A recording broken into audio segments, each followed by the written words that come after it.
Welcome back to another edition of CloseMode, the Enterprise Sales Show. I am Brian Dietmeyer, and I'm really lucky at the end of the year to have Jenn Haskell here today. She is the Director of Sales Enablement and Training at Nasuni. Jenn, welcome to the show. Thanks for having me. Today's discussion is onboarding. Looking at a lot of studies that are out there year after year, better onboarding keeps coming up as a top need for sales teams and sales leaders.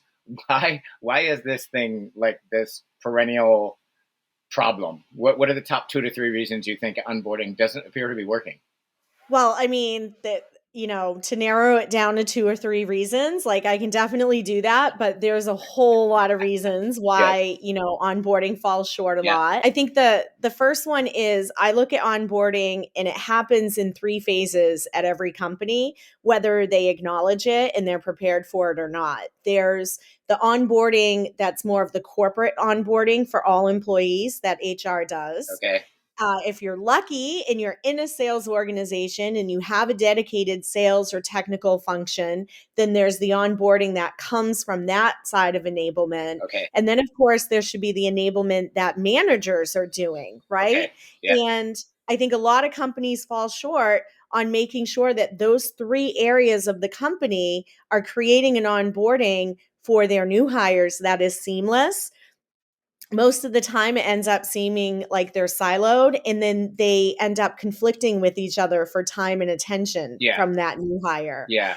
I guess probably specifically for sales, there's this thought process that the faster and quicker you can get all that information out there, the faster and quicker that new hire is going to become productive. That to me is the number one miss when it comes to sales onboarding, because they're already drinking from the fire hose and now you're making it worse. As human beings, right? As human beings, we can only retain so much information in a period of time. Yeah. And it's funny because you just took the words out of my brain that it's like, wait, the fire hose method doesn't work. But in prepping for this interview, I know a little bit about onboarding, and I was doing some snooping around, and that's a really common theme. And it's just like, boom, let's hammer people. So I'm also a big fan of kind of root cause analysis. And in prepping for this, I started thinking about if we're onboarding the wrong people, the greatest onboard program in the world isn't going to help. Do you think that's an issue with onboarding, like as a root cause, that maybe we're not getting the right people, or is the problem more onboarding itself? It kind of depends, right? You and I were talking about that startup mentality a few minutes ago before we kicked off the podcast. The number one mistake I see with onboarding in startups is that we're hiring people based on the salary that we have to work with. And sometimes they're more junior level, but they're expected to do the same thing and perform in the same way that a veteran in sales would be able to perform. So I definitely think, like, if I looked at the lead quality side, I would look at that from 2 points of view. With the new hires, you want to attract the lead talent, that quality talent, right? Because with them comes, and this is like an antiquated term, but with them comes this Rolodex of relationships that they already have and conversations that they can already start to have with people that they've sold to in the past. On top of that, lead quality, if you can get the right folks in, 1, they will become productive quicker. 2, word of mouth, they're going to bring you more talent to the organization. Yeah, it's two things. 1, I haven't seen much about when we talk about onboarding to look at those leading indicators, those root cause. Are we hiring the right people? Are we giving them the right leads?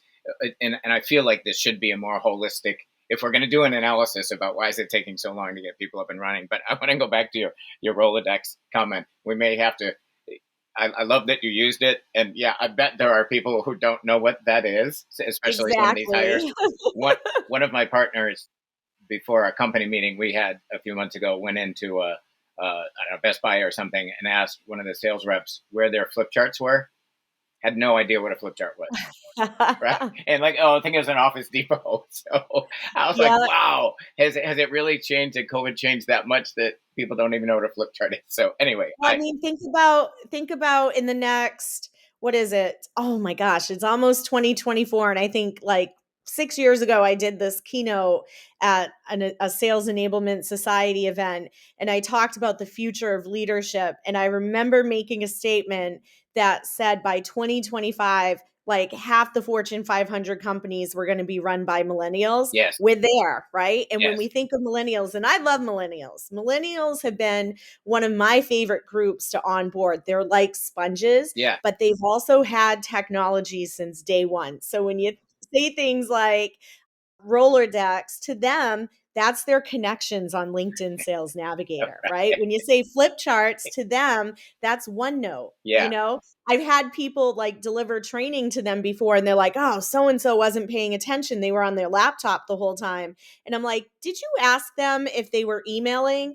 Or did you actually ask them if they were taking notes? Because I guarantee they were taking notes. Right. Yeah. That's cool. That makes me think that, again, back to that, really thinking holistically, like, are we hiring the right people? Are we giving them the right leads? And is our onboarding in alignment with this sort of class or group of people, like the way they learn, the way they think? I think those are all, and if anyone's looking at their onboarding, I think those are good sort of root cause analysis to look at. So I just read average time to revenue for a new rep is 381 days, or another way I heard it expressed is it's 1.5 sales cycles, which is really scary if you've got an 11-month sales cycle. And that's to get to the production of a tenured rep. So either a year or 1.5 sales cycles. Does that sound right? And does that sound acceptable to you? No, it doesn't sound right, and it's not acceptable. Yeah. Do I think it happens? It absolutely Yep. happens. There are going to be some instances where it makes sense. We're talking about a really complex industry and enterprise sale. Okay, I get that. But for reps in general, we break them down. I break them down specifically at Nasuni into two categories. My non-tenured reps are 9 months and under. My tenured reps are over that 9-month mark. And my goal every quarter, I need reps to close at least 2 deals as quickly as possible. Yeah. So I have reps that are closing deals within their first 6 months at the company. Yes. My goal is to consistently cut that down. And to go back to what we were talking about before, as far as, better onboarding, I think one thing that companies need to be better about, and this is a huge area of focus for me in 2024, is individual development plans. Okay. So you have onboarding that everyone goes through, and you kind of talked about this. Then you have very specific onboarding that's built out for your different roles and your different styles of learning. And now you're looking at quantifiable metrics, and you're even looking at your tenured reps, your veterans, if you will, and you're creating better development plans for them because they can always be better at what they do. Yeah, so I wonder that does lead to the next question. So one of the reasons you and I decided to talk about onboarding today is because you said, "Hey, I'm like you're proud of this, like you feel like you do a great job at it." So we've talked a little bit about kind of root cause analysis and maybe why doesn't some of it work. But let's switch to the more fun topic, which is what does work? What have you done? And I think maybe that's just one thing. Is like we have the here's for everyone, and then here's the individual plans. What else are you doing in onboarding that you think has made a difference?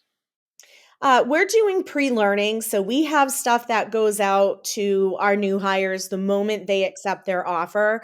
Most of it is public facing because we can't get them on certain systems that we have in-house, but we're at least setting the tone while we're also welcoming them to the team and showing them what our culture is about.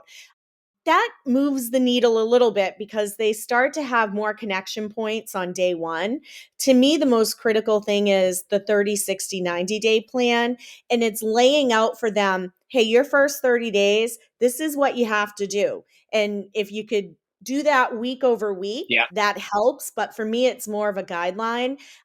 But I don't just tell them what they have to do. I tell them why they're doing it. So there's always measurements of success in place. If you're an SDR, you're, kind of a junior seller, that by day X, you should be able to pick up a phone and make a phone call to a prospect. If you're one of our more tenured sellers that has years of experience coming into our company, then by your 4th week, you should be able to join a sales call and at least deliver several of the slides in our intro deck. So I think those measurements of success, tell them why they're prioritizing certain things at certain times in their journey. Yeah, you mentioned something with the 2024 barking dogs. We're used to this on nationally syndicated news shows. So another thing that struck me in preparing for this is that a problem with a lot of onboarding programs is event focused. Like, boom, it's the fire hose up front versus this ongoing drip, drip, drip and coaching. How do you feel about that? Well, I think, again, I try to avoid the drinking from the fire hose. And so when you just said event focus, for me, the event focus and probably what is so important is having them learn things in a way that makes sense Yeah, when they're actually doing something. yeah, So I never do a Salesforce training. I never do a CRM training during onboarding. I might give them the high level. yeah, Here's your team. Here's some very high level 10,000 foot view process. But mostly, I'm telling them when the time comes and you have to do these things in that system, we're going to work with you. You have a dedicated coach. You're going to go through the process with them. And I think that is what allows them to retain that information because now it's more personal. It's an opportunity that they're actually working on. We do that with their intro decks. The first couple of calls that they have with customers, they have a dedicated enablement team and coach that's helping them create their decks, helping them create their pre-call planners, working with them to use the ROI calculator that we have in place to build that business case. So we focus on being much more prescriptive and much more hands-on. yeah.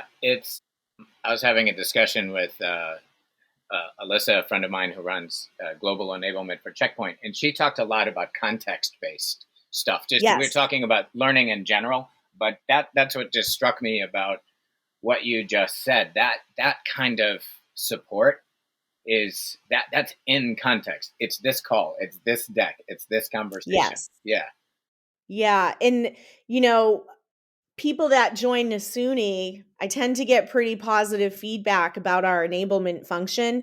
They're blown away at the fact that we're not just cranking out content for you, right? We're not scheduling all hands and delivering sessions and introducing you to subject matter experts. We're in the weeds with you. We're your dedicated coaches. And we're coaching you through that process even into your more tenured months, right? So we're still doing that same thing with the rest of our sellers. yeah. It's interesting. Sorry, he's actually downstairs. It's my dog. He's downstairs. The garbage man came. Horrible How timing. dare the garbage man come? Usually they come in the morning, so it's a bit ridiculous, but the husband just kidnapped the dog, so Thank you, husband. yes. Yeah, yeah, let me just make sure he's taking him out. Hold on. I wasn't kidding. No, yeah, Dan, I'm with you. Yeah. Well, no, and well, I did actually. You may not. Yeah, Brian did call out the Oh fact yeah, that we had a dog in the house. I think people are used to it. Yeah, it sounds like we're all He right. is officially kicked out, so he should not be a problem. And my husband has his own podcast, so he should know how to help me through this Yeah, situation. I know. I know. I always tell yeah, yeah, yes, sir. So, Jen, obviously, to me, one of the biggest reasons for successful onboarding or quick onboarding is time to revenue, right? So, we're making these investments. We need to make that money back. I just read a stat that somewhere around 40% of why people leave jobs is because they haven't been onboarded properly and then they can't be successful. That is that. Are you hearing similar? Do you see that? What's your experience with people leaving because this hasn't been done properly? yeah, I'm surprised it's 40%. I would actually think that maybe it was more than 40%. And I think what happens is you're a seller. What do you want to do in sales? You want to close deals and you want to make money. And when you're not able to do that within the first 6 months or so, you start to get a little nervous and you start to wonder if you made the right choice. So I definitely see that happening. And to me, I always try to tell my sellers, like, my job is to make sure that you're making money as quickly as possible. I think what a lot of companies focus on more is your job is to make money for the company. No, I want my sellers to know I need them making money. I want them to pay that, first semester of tuition for their kid that just went off to college. I want them to take their family on vacation, and I'm Yeah. heavily invested in that. Yeah. That's I'm going to go back to this. It really struck me about this sort of in context, just in time, one to one support. The thing that strikes me, and I'm wondering for other people listening who maybe haven't done that, is there a trick to scaling that? Because that to me is the ideal. Well, I loved your notion of the sort of 30, 60, 90. Let's take it out over time and give them, at the right moment. And then this notion of one-on-one in context is cool. Yeah, but how do you do that?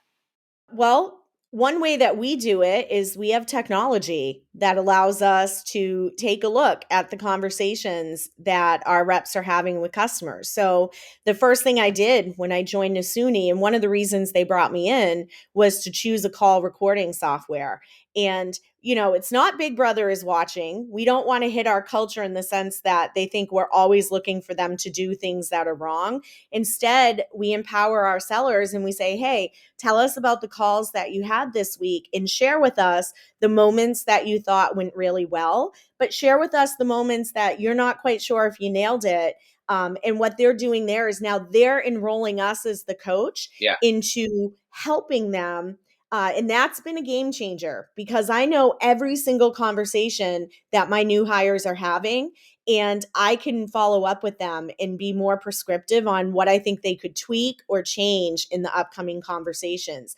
Then we also work with their managers if we're kind of seeing like, oh, so and so has a lot of fluffer words and they kind of take away from the conversation. It's distracting.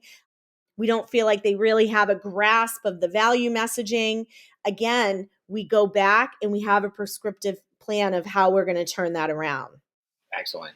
So something that you and I are both have interest in is EQ, and we discussed this in our last conversation, and I'm wondering, either in general for me, EQ for people who aren't familiar with it is the ability to read a room, right? And that's for me Yep. when I see people with low EQ, it's like you're just spewing out whatever, and you didn't hear, you don't know how to react to that.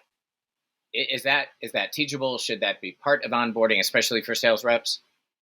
I don't know that it should be part of onboarding. What I do think it should be part of, and I've just been having this conversation with my HR team, I actually do believe in things like predictive index or personality and behavior assessments. I think that does help you find people that have higher levels of EQ. Yeah, That emotional intelligence is something that I can make people aware of it, and I can give them tips and tricks, but at the end of the day, you either have EQ or you don't. What I can do is I can hone it.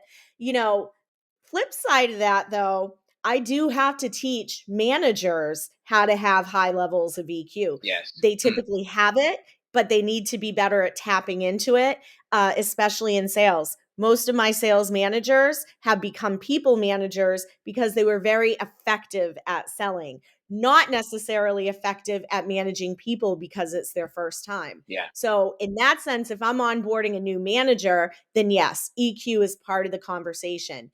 If it's a seller, EQ is something that I'll sprinkle later on in their tenure with the company. It's here's so much this idea that great salespeople are moved into sales leadership roles, and I was Yeah. fortunate enough many years ago to work for Bill Marriott of Marriott Hotels, who's just an idol of mine. And Bill Marriott used to say the very same things that lead to your success will lead to your failure. And I think about True. that, right? Because as a rep, your job is to be the hero, and then as a manager, your job now is to build heroes. So sorry that came to mind, that that's such an issue, is that transition, which could be tied to EQ. So back to the EQ question. So Yes. I, excuse me. I love the fact that you've worked it in for managers and to a degree salespeople. Where I'm trying to think of resources, books, classes. Is there somewhere to lean on other than our own understanding of EQ? What would someone who wants to have that be part of their onboarding do, where would they go? Yeah, there's some great resources out there. I'll tell you that we actually have brought in, well, several companies I've been at. I've used this individual.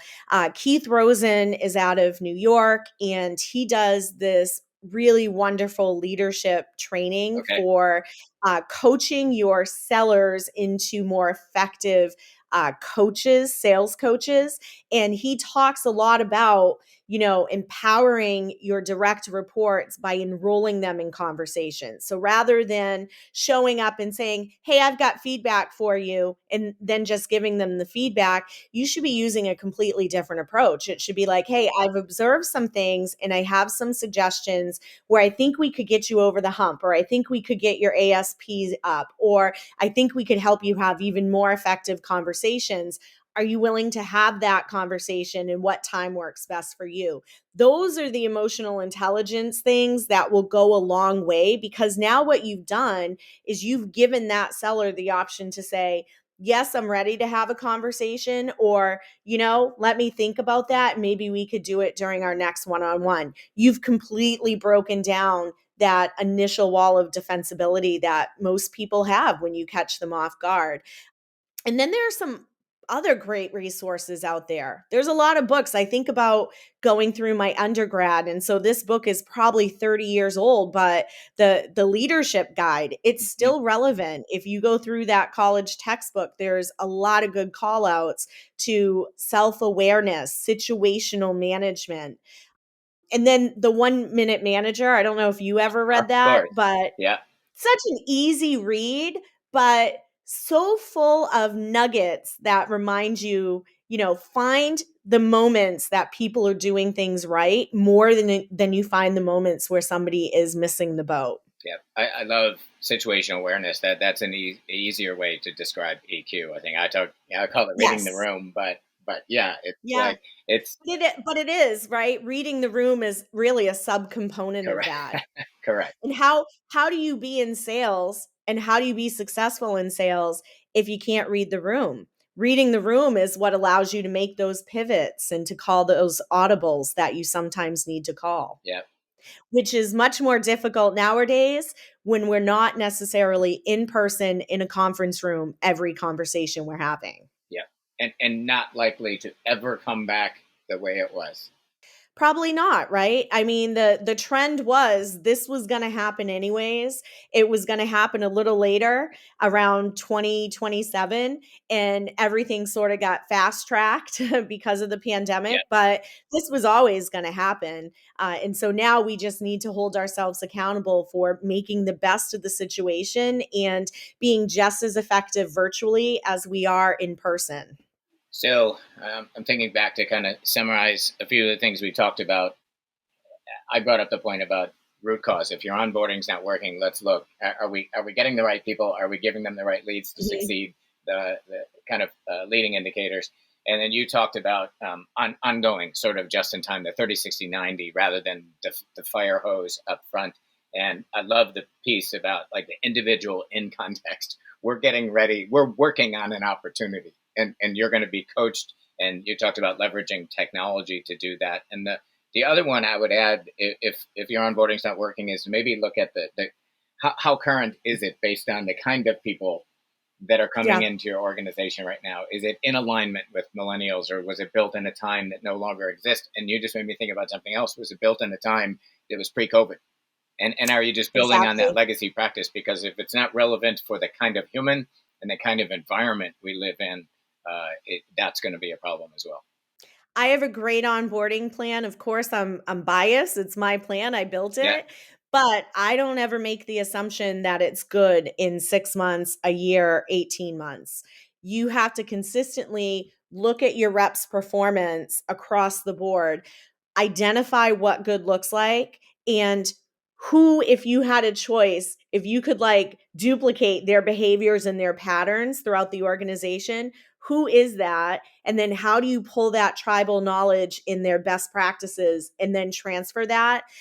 I do that consistently. And that's where I make my tweaks in my onboarding based on what I find in that exercise. excellent. Yeah, we'll be looking forward to watch. I know one of the studies that I've been focusing on about where onboarding keeps coming up is coming out shortly, and I'm curious to see if it shows up yet again this year in terms of a top need. But I think that this is really needed. We need more conversations about it because again, it comes up too much, and I really appreciate your time chatting about this. I learned a lot prepping and in this call, so thank you. Good. Thank you for that. And I'm sorry about the guest speaker we had, my dog Lachlan. So he's 9 months old and he's crazy. Well, he you can't blame him. He wants to be and we should thank your husband for those who are listening who took that puppy and got that puppy out of the way for us. So thank you. I suppose that's the downsides of recording a podcast right before the holidays. Everyone's here. But Yeah, but yeah, onboarding is always going to be needed. Onboarding is a critical component to getting reps to that level of performance that's expected in as shortened of a time period as possible. And when you can do it right, I wouldn't even say it's a win-win. It's a yeah, win-win-win, right? It's yeah, a win for the company. It's a win for the team that's onboarding that person. It's a win for the sales organization. And of course, it's a win for that new hire. yeah. That part I love. It really is about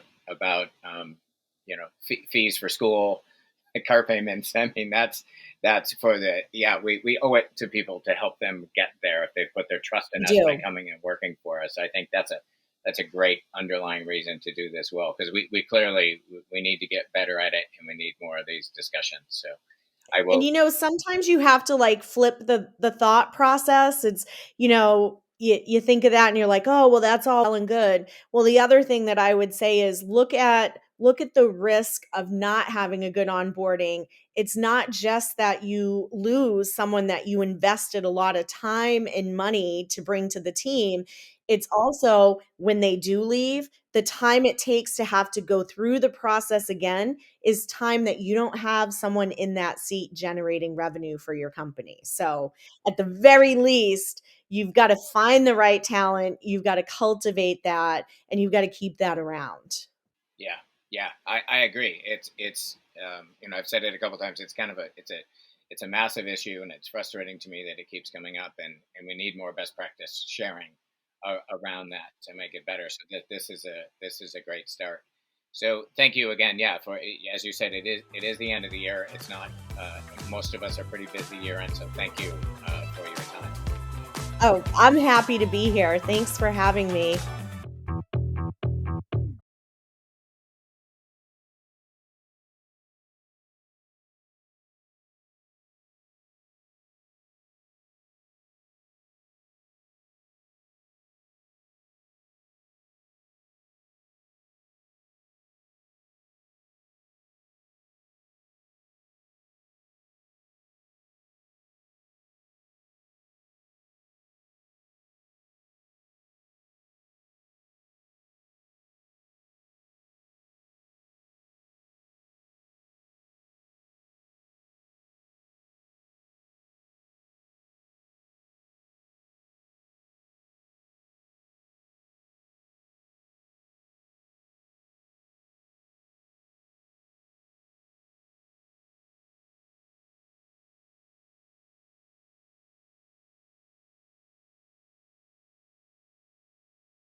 Thank you.